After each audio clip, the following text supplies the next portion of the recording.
Hello, welcome back to my booktube channel. This is Rick's Reads. So first wanted to apologize for a little bit of a delay between my last video and this one.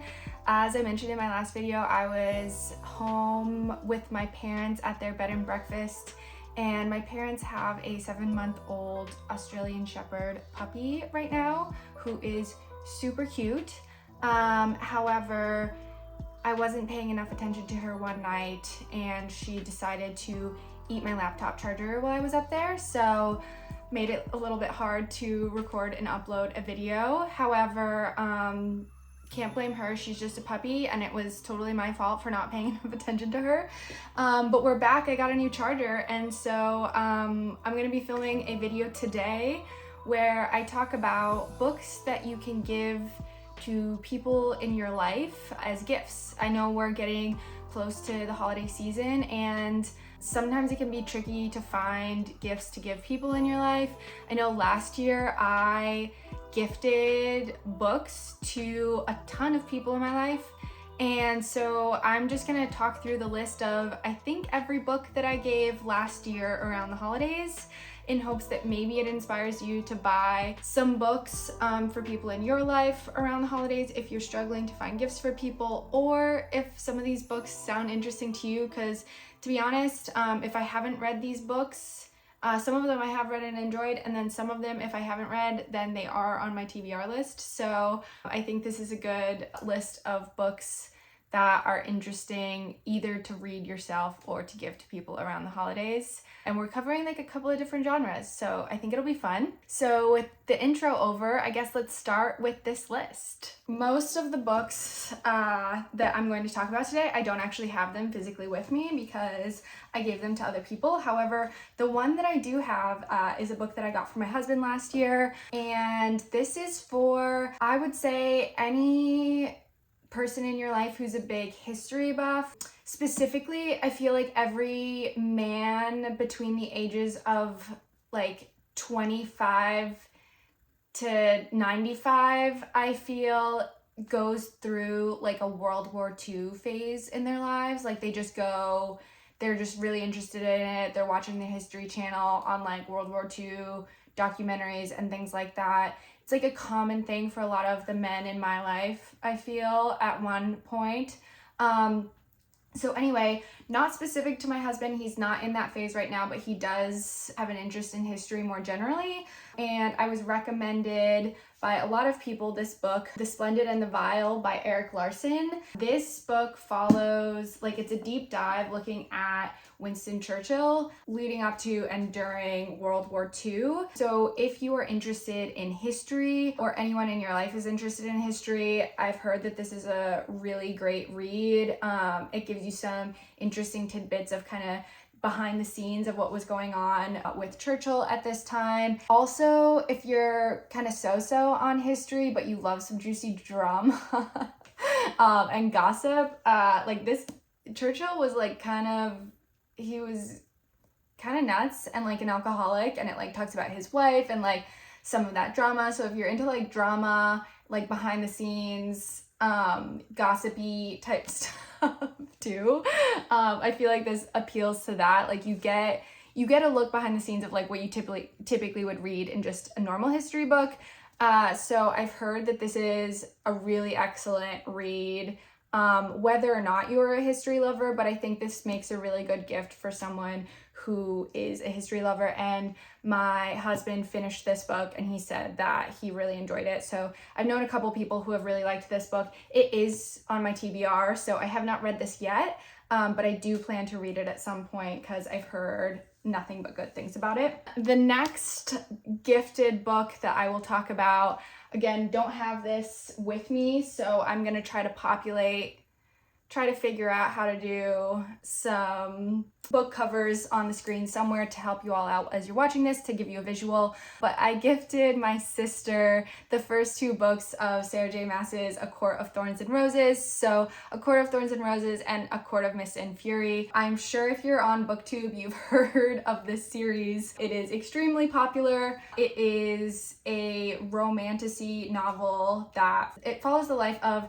a girl named Feyre who lives in this magical world where there are fairies. And I don't want to like give away a lot of spoilers. You've probably heard of this book.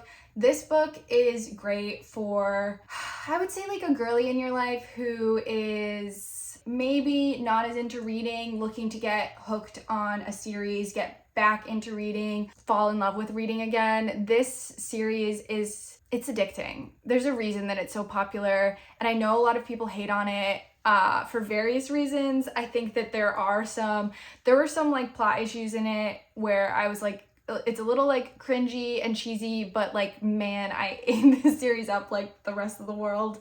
It is addicting. It is good. There's some spice in it, and there's some really fun characters in the series, and it's just kind of like a feel-good, fun romantasy. Again, I'm not like sharing any like golden nugget of some unknown book here. I'm sure everyone has heard of this, but I think that this makes a great book for someone if they haven't read it and they're looking to fall in love with like a really fun, girly fantasy read. Like, yeah, this will make you get addicted to reading, I feel.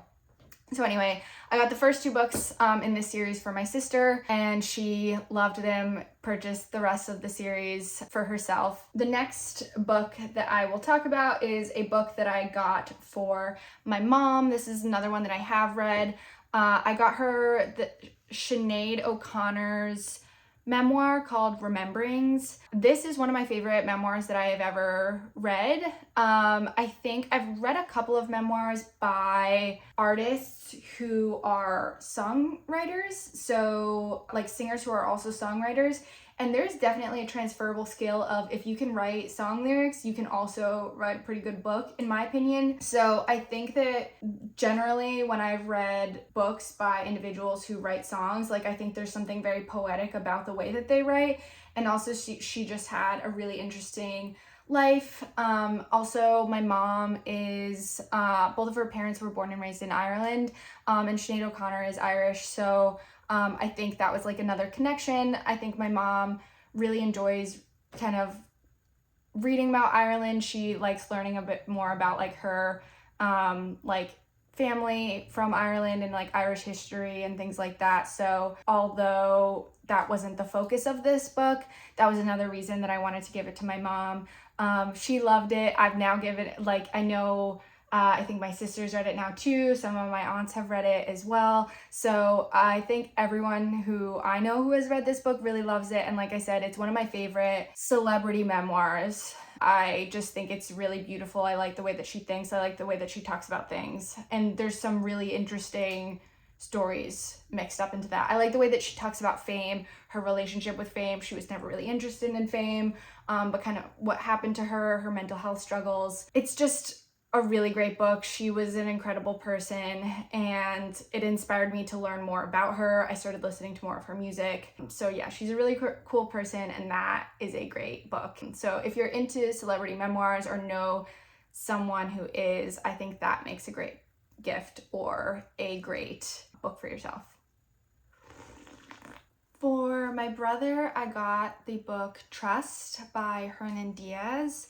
This book, I believe it was on the New York Times best books so far of the 21st century. But I got this book actually from a small bookstore in Northern Virginia called Middleburg Books, and the woman who owned it was amazing. She had just opened the bookstore. It had been kind of like a lifelong dream for her, and she chatted with me about a bunch of books, and I mentioned that my brother was really into behavioral psychology and I wanted to get a book for him, and she recommended this, and then I've kind of seen it everywhere since then. It's been on my TBR forever. I've been on the wait list on Libby for a really long time. So this is another book that I have not read yet. but I would like to read. This book is exploring, I guess, like the complexities of trust, and it's set in, I believe, the 1920s in New York, and it follows these like super wealthy individuals in New York in the 1920s. I think it explores like how they amassed their fortune. I think it's like somewhat of a mystery, but I think I've heard that it's fairly complex, like it's weaving together kind of multiple storylines. Again, this is one that I have not read yet, but it is on my TBR. If that sounds like something that someone in your life would like, I've heard that this is like a really phenomenal book, really well written, and like I said, it's on my TBR. I haven't read it yet, but I've heard nothing but really good things about this one. My brother also really liked this choice, so was very happy with it, so another success. Or I mean, I'm assuming these people aren't lying to me and say that they like the books that I got them. And then a book that I got for a friend is The Overstory by Richard Powers. I think this might also be another one that was on the New York Times list, so you may have heard of this one as well. This book I got for a friend who is a farmer and really into nature, and I think this book is about trees and nature. It takes place, I think, in the late 20th century in New York, and it talks about the timber wars of the Pacific Northwest. I did hear from one person who read it that it was a bit slow and tough to get through. However, other people have said kind of nothing but good things about it, and I think it's good for anyone who's like an environmentalist or into trees or into nature or anything like that. Again, it's on my TBR. I haven't read it yet, but I've heard that this is a really beautiful story, looking at kind of the relationship between humans and nature. So yeah, that was The Overstory by Richard Powers. And then another one I got, this is a book I got actually for my mother-in-law, who's a lawyer and loves words. She, I think, has just an incredible vocabulary. Is one of those people who can always choose the right word to be really descriptive and kind of paint a picture in your brain. And so I got a book called The Dictionary of Lost Words by Pip Williams. So this book is about a girl whose father works at Oxford, building the Oxford English Dictionary, and she discovers that there are a number of words being discarded. And so she starts to collect these words and finds out that there are a lot of words that are deemed less important than other words, and so are kind of like left out of the dictionary. I believe there's a certain theme of a lot of words relating to like women's experiences tend to be left out. So she starts putting together this dictionary of lost or discarded words. And I think this book is set in like the early 20th century, so around the time of like World War I, and a lot of like women's suffrage movements going on. But yes, I've heard that this is a great book. This is also on my TBR. I haven't read it, but I think this is a great book if you are interested in words or interested in history as well. I think it may be considered historical fiction. So anyway, yeah, got that from my mother-in-law, who is kind of like a word nerd in a respectful way. But people who love words, essentially. For my dad, I got some dad books. I feel like there are a lot of dads who like a like James Patterson type of book, like a thriller spy book or something like that. And so I wanted to stay on that theme, but get him something that he may not have heard of before. So I got The Island by Adrian McKinty, which I believe is kind of like a thriller suspense novel, and The Russians Among Us by Gordon Carrera. The Russians Among Us, I believe, is sort of similar if you've heard of The Americans, the TV show. But anyway, these were two books that were also recommended to me by that same woman who owned the Middleburg Bookshop. So she was really great. I got a lot of great book recommendations. That's one of the reasons I love going to small independently owned bookshops. I think it's really fun if you're able to like talk to the people that work there. They typically are also book lovers. I mean, always. I can't imagine why you would be a bookshop owner if you didn't love books, but I find it a really fun way to get good personalized recommendations. So this woman actually recommended these two books that I got from my dad,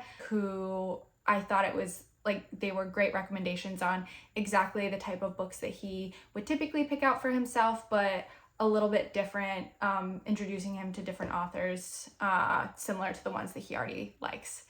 Okay, so I guess that is the list. Those are all of the books that I got for people last year. I will probably get some books for people this year as well, but like I said, even though these were a list of books that I got for other people, a few of these I have read myself and really liked, and a few of them I've added to my, or they have been on my TBR as well. So I think these are great books for other people that I got, and kind of a little reason why I got them for other people. But I think that this is also just like a good list of fun books across many different genres. So I hope this was interesting for you. Maybe it inspired you to think about what books you want to give to people in your life, or maybe you want to pick up one of these for yourself. But anyway, thank you so much. If you've made it this far, thank you so much for watching, and I will see you in the next video.